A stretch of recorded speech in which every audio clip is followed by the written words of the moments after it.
Our final lecture will discuss the rise of socialism in the world, mainly in Western Europe and the Americas, but also in Asia as well.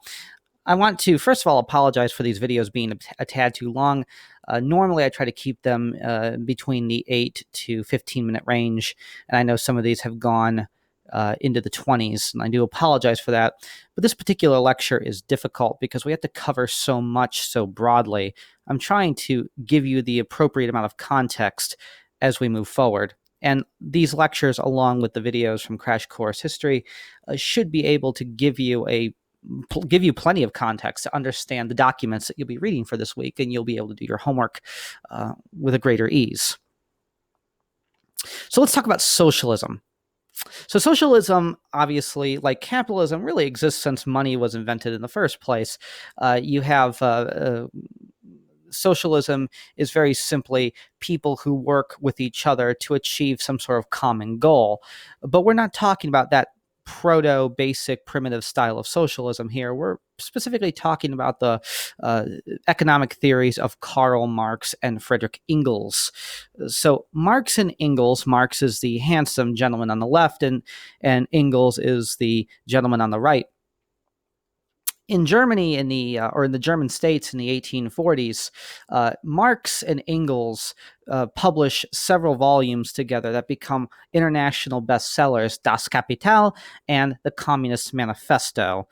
They publish numerous other things as well. The list goes on and on forever. I won't name them all here, but those two pieces in particular are cornerstones of the socialist movement.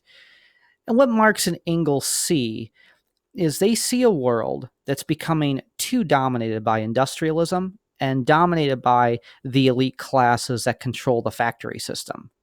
Remember, I alluded before that before the industrial system and the rise of market capitalism, people lived either on lands that were owned by a feudal lord, or they owned their own land. Or they lived in communities in which land ownership was really kind of just up to the community. I don't know how quite to describe that.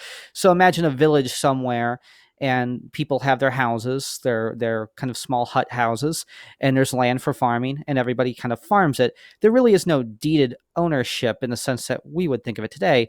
Almost think of like the American Indians, where they used the land, but there was no like transfer of ownership in the sense that we have today.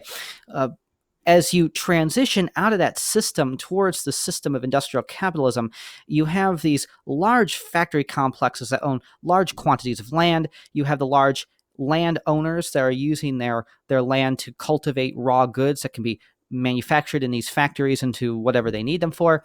And you have a large population of landless men and women, actually, and children for that matter, because men, women, and children all worked in the factories.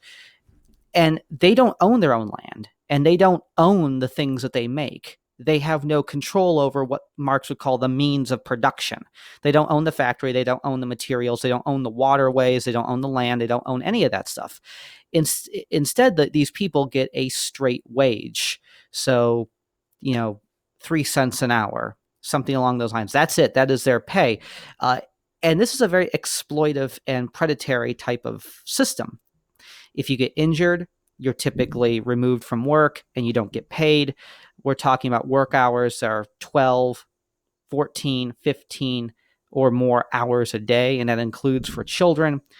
It's not a system that's geared towards promoting equality or promoting humanity in any way. It's meant to harness profits, harness efficiency, to reap profits, I should say, at the greatest rate possible at the expense of everything else. That is the way Marx and Engels saw it.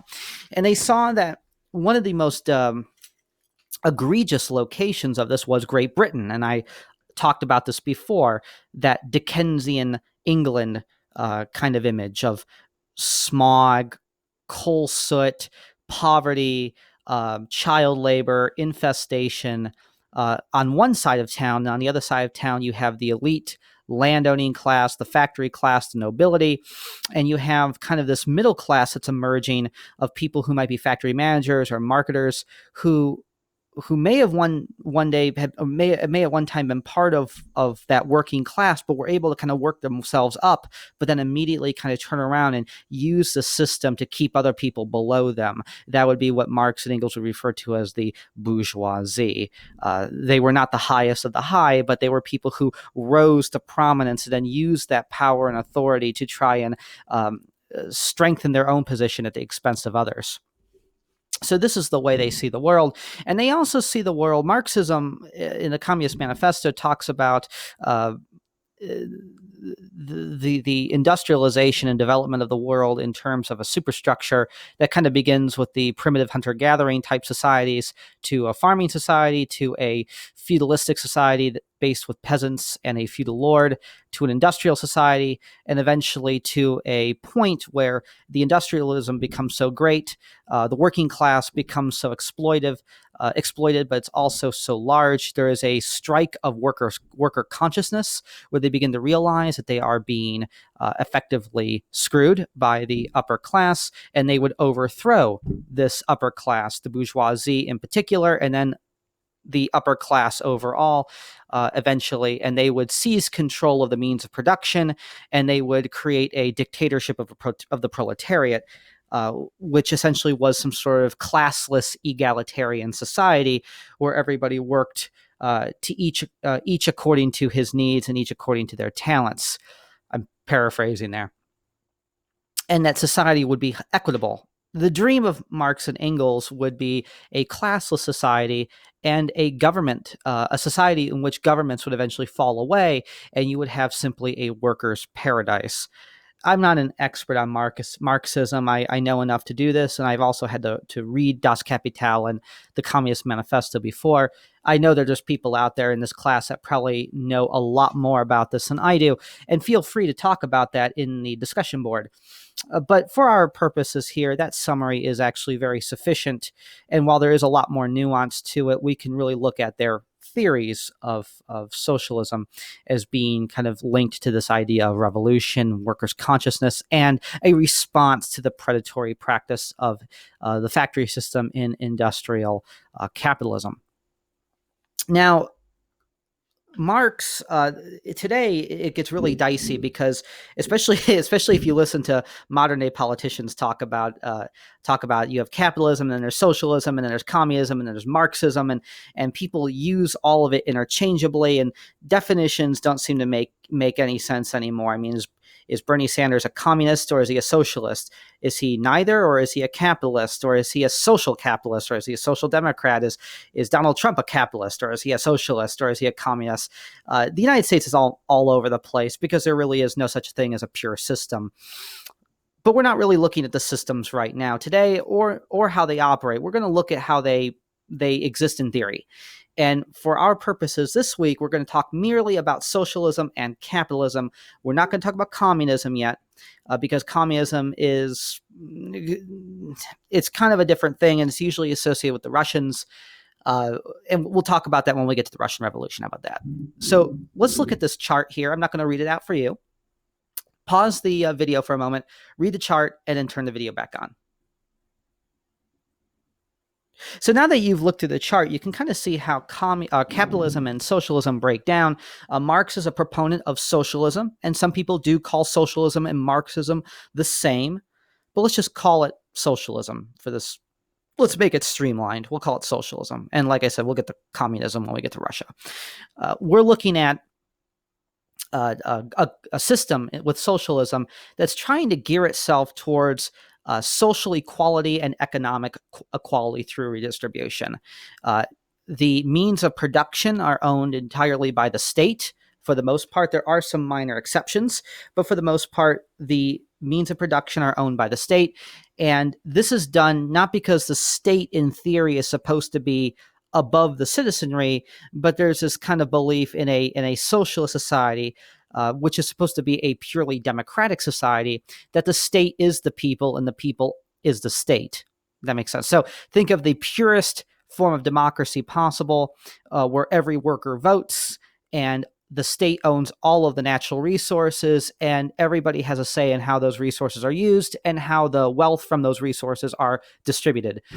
Workers work according to their talents, and they receive money and payment according to their needs. This is the kind of the prevailing idea behind socialism. And also, you'll notice that the government plays a larger role here, not only in redistributing that wealth and owning the means of production, but also setting price controls, usually maybe through the form of tariffs, artificial inflation, and also the creation of a state that promotes centralized planning. This could be anything from a centralized hospital system, a centralized healthcare system, a centralized road system, a road network, a social welfare state. Of however they choose to create it. Not all socialist countries are the same. So this is socialism. We'll look at capitalism. Capitalism, we live in a capitalist society.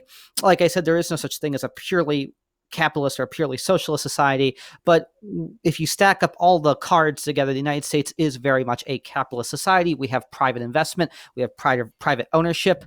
Yes, the state plays a role, but for the most part, all of the Western European countries at this time and today are capitalist countries with private ownership. There is private investment. People invest money in order to make money. You have private philanthropy. You have workers who work for a profit. There is no redistribution of wealth. The idea is it is a merit-based society. At least this is, again, all of this is all theoretical for both socialism and capitalism. It's a merit-based society. So the idea is if you work harder, you make more. If you distinguish yourself, you perhaps get a bonus and maybe even a promotion, possibly, and you can work your way up the ladder. Free trade. Free trade is absolutely important and absolutely essential to capitalism. Without free trade, you really cannot have capitalism because you have these different entities, private corporations, trading with other corporations, trading with small merchants between or in different countries with each other and within the same country. But I do want to point out that we have free markets, free enterprise, and we have laissez-faireism. These are part of the same genre, but they are very different from each other. Laissez-faireism is absolutely the purest form of capitalism you can get. There's absolutely no state intervention, no state control, and is entirely done by the market. Free enterprise is very much similar, but there are government controls in some regards, certain regulations.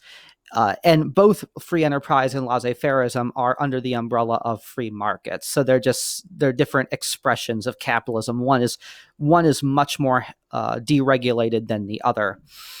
And the prices are set by the entities who sell and buy amongst each other, and that's done based on what they feel the consumer can afford, the consumer can buy, the quality of the product, and supply and demand.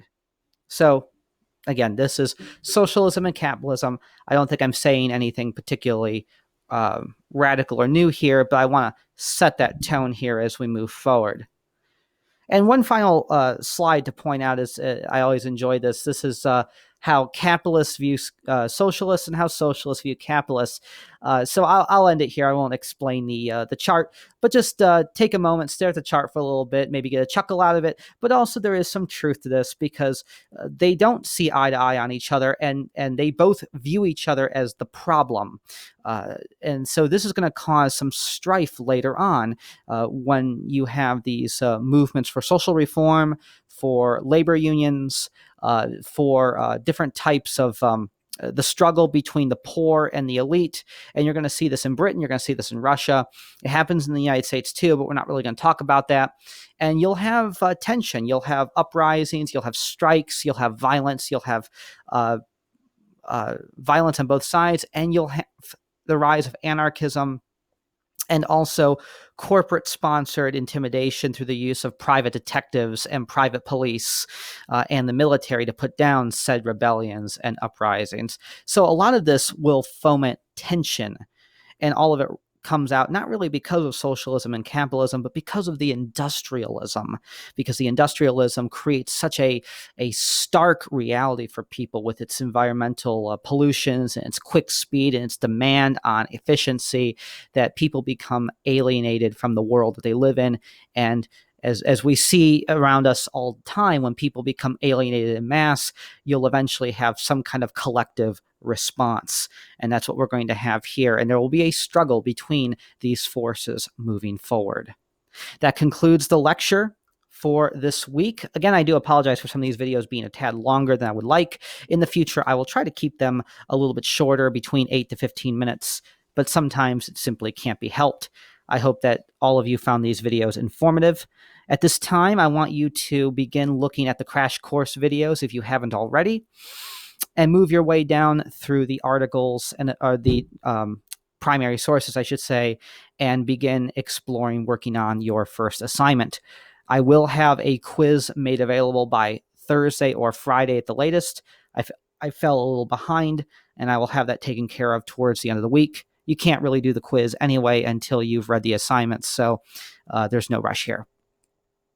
Thank you, and have a good rest of the week.